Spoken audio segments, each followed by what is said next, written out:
Hola, hola, bienvenido de nuevo. Ya estamos de regreso por acá, pero ahora en nuestra clase de ciencias naturales. ¿Qué crees? Hoy iniciamos tema nuevo. Qué emoción, ¿verdad? Sí, a mí también me emociona mucho. Y este tema en particular es un tema bastante sencillo. Vas a ver que no nos va a costar nada hablar de ello porque creo que todos tenemos muy claro el concepto, la definición de lo que es permanente o temporal. Entonces, te voy a pedir por favor que prestes mucha atención al tema. Vamos a ver un pequeño video porque después vamos a hacer una actividad, ¿vale? Y el tema se llama ¿cuándo un cambio es permanente o temporal? Te voy a pedir por favor que me acompañes a ver el siguiente video.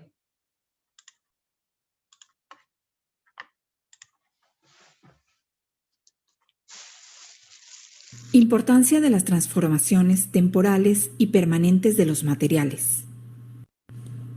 Los materiales pueden cambiar de forma sin dejar de ser lo que son.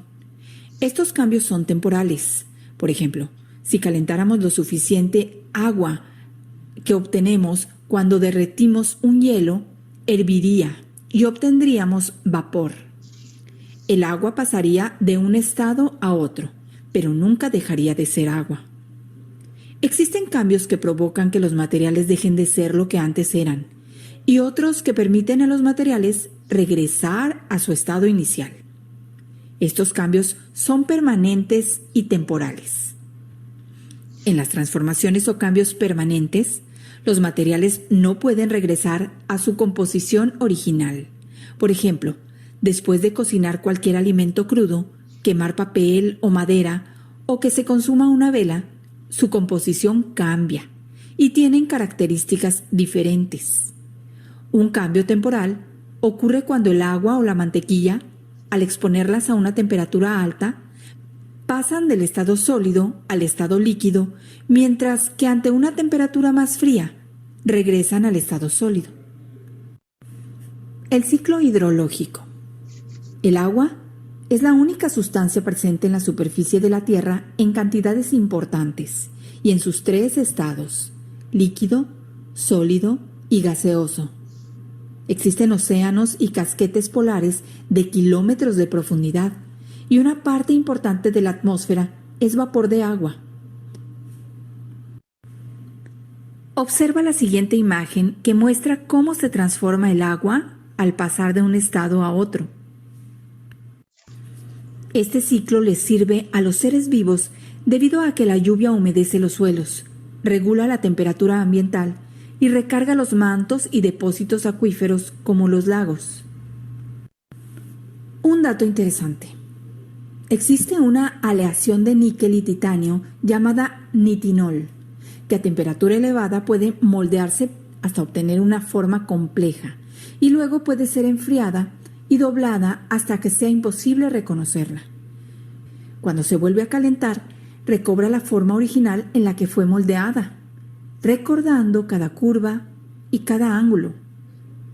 Un radiotelescopio de hasta 1.5 kilómetros de diámetro hecho con este material podría ser compactado y empacado en tierra y luego enviado al espacio, donde se desplegaría al ser calentado por el Sol. Otro dato interesante. Se calcula que del agua existente en nuestro planeta, 97.5% está contenida en los mares y los océanos, y solo 2.5% es agua dulce. Realmente no es que sepa dulce, sino que tiene pocas sales disueltas. De ese porcentaje de agua dulce, 68.9% es agua de glaciares y capas de hielo. 30.8% se encuentra atrapada en depósitos subterráneos profundos y solo el 0.3% se localiza en lagos y ríos. La combustión. Ok, hasta ahí. Eso lo vamos a ver la próxima clase, ¿vale? Bueno, entonces, recordemos vamos a hablar de lo que significa una transformación temporal o una transformación permanente, ¿sale? Recuerda que en este momento estamos hablando específicamente de los materiales, ¿sí? De la composición que pueden tener ciertos objetos. Hemos observado ya en varias ocasiones, en quinto año, que pudimos hacer varios experimentos, pudimos observar algunas modificaciones que podían tener ciertos materiales y que pueden ser estos cambios por la modificación o por la acción del medio ambiente, por el paso del tiempo, ¿sí? Y algunos cambios se van a dar por periodos de tiempo corto y otros por cambios definitivos. ¿Qué significa un cambio temporal? Un cambio temporal es aquel que se da por un periodo de tiempo y que generalmente dentro de este cambio la composición del material no se ve dañada, no se ve transformada y puede regresar a su composición inicial o original. Y cuando un cambio es permanente, no ocurre eso. Quiere decir que a este material le pasa algo, le ocurre algo y difícilmente o va a ser imposible que el material regrese a su composición inicial después de este cambio. ¿Sale? El agua, por ejemplo, es el más claro ejemplo de que sufre cambios temporales, ¿sí? Y que estos cambios pueden ser por la elevación de temperatura, es decir, que hace mucho calor, o por la disminución, que haga mucho frío. El maíz palomero, por su parte, será un ejemplo de un cambio permanente. Cuando al maíz palomero lo pones en el calor, ¿sí? Le pasas un proceso, tiene un cambio que es irreversible, es decir, ya no puede regresar a su composición original, se vuelve una palomita de maíz y una palomita y entonces ya no puede regresar a ser un grano, ¿verdad? Ok, ve pensando en ejemplos, ¿sabes? De estos cambios. Recuerda que en un cambio permanente, los materiales pueden cambiar de forma sin dejar de ser lo que son, en un cambio temporal, perdón, ¿sí? El ejemplo que pusimos es el hielo. Si ponemos a hervir un hielo, se va a convertir en agua líquida, ¿sí? Y también obtendríamos vapor después de ponerlo durante bastante tiempo. Pero si esa agua se deja de hervir y la volvemos a poner al congelador, se vuelve a congelar. Es decir, este cambio es permanente. ¿Sale? Que es el cambio temporal, perdón, es cambio temporal. El cambio temporal es este cambio que permite a la materia regresar a su estado inicial. ¿Sale? Y en un cambio o en una transformación permanente que ya no es reversible, los materiales no pueden regresar a su composición original. En el video veíamos que un ejemplo es el cocinar cualquier alimento crudo. Al quemar papel o quemar madera, al consumir una vela, al encender una vela, la vela se consume y ya no podemos regresar a su composición natural y sus características y su composición son diferentes. Dentro de los cambios temporales tenemos el ejemplo también de la mantequilla. Cuando la exponemos al calor, el sólido se pasa a un estado líquido, mientras si la volvemos a poner en el estado frío o en una temperatura fría, se vuelve a convertir en sólido. ¿Ok? Hablando de cambios temporales, también vamos a platicar sobre el ciclo hidrológico, ¿sí? El ciclo hidrológico o el ciclo del agua es un claro ejemplo de un cambio temporal, en donde el agua pasa por sus tres estados, líquido, sólido y gaseoso, ¿sale? Aquí te he puesto la imagen del ciclo hidrológico, obsérvala muy bien, por favor. ¿Sale? Recuerda que generalmente decimos que el agua se encuentra en mares, es ahí en donde se evapora, ¿sí? Hacia las nubes, que estas a su vez cuando se cargan las regresan mediante precipitación o lluvia, lo que conocemos, ¿sí? Y estas también escurren o recaen otra vez en los mares o escurren mediante ríos, también caen en las montañas, en donde también encontramos hielo, esta agua congelada, por eso decimos que en este ciclo pasan por sus tres estados.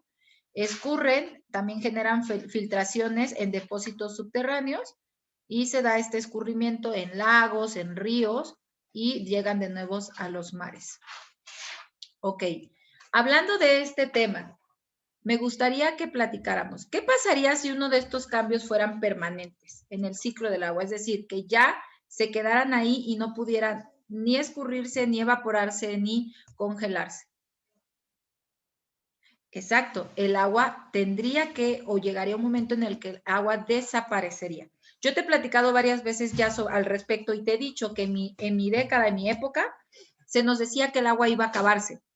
Una vez que se descubrió o que se estudió más esto del ciclo hidrológico, los científicos descubrieron que mientras el ciclo hidrológico exista, el agua va a seguir siendo así, circular. Cuando este ciclo se rompiera o ya dejara de existir, entonces ahí sí vendría el término de el agua dulce va a desaparecer, ¿verdad? El agua como general. ¿Qué implicaciones para la vida tienen las diferentes etapas del ciclo hidrológico? Creo que son bien obvias, ¿verdad? La persistencia o subsistencia de la vida. ¿Cómo afectan estos cambios al ambiente y a la vida del ser humano? Ya hablamos anteriormente sobre la lluvia ácida, ¿recuerdas? En donde ya el agua va contaminada con químicos y a la hora de caer ya no es un agua que se absorbe y que regrese al ciclo, sino que es una agua que daña o lastima al medio ambiente.